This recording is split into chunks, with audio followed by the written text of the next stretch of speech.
الحكومة المغربية كتواصل جهودها لتنظيم وسائل التنقل الحديثة. في نهار الخميس 19 يونيو 2025 صادق مجلس الحكومة على مشروع مرسوم جديد كيهم تعديل مدونة السير على الطرق، واللي كيدمج وسائل التنقل الفردي الحديثة بحال التروتينات الكهربائية.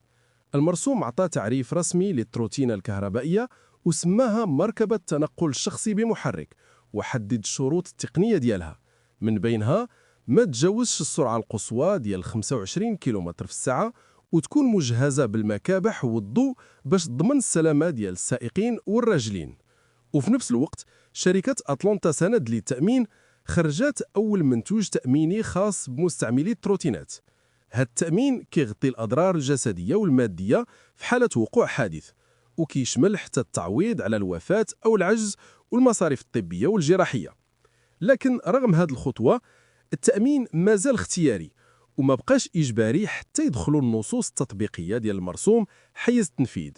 ومع ذلك كيتوقع الخبراء أنه في المستقبل القريب يولي التأمين إجباري، خصوصا مع تزايد الحوادث في المدن الكبرى بحال الدار البيضاء والرباط وطنجة.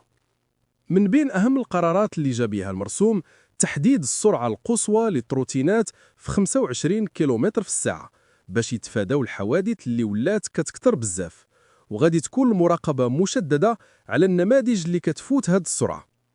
هاد الخطوة كيشوفوها المتتبعين خطوة مهمة باش المغرب يواكب التطورات العالمية وينظم هاد القطاع اللي ولا جزء من الحياة اليومية ديال المغاربة، خصوصا مع ارتفاع ثمن البنزين وصعوبة التنقل في المدن الكبرى. غير أن المرسوم مازال ما دخلش حيز التنفيذ، وغادي يدخل مباشرة منين يتنشر في الجريدة الرسمية باش يتحدد كل شيء بوضوح، من السن القانوني للقيادة إلى التأمين الإجباري إلى العقوبات على المخالفين.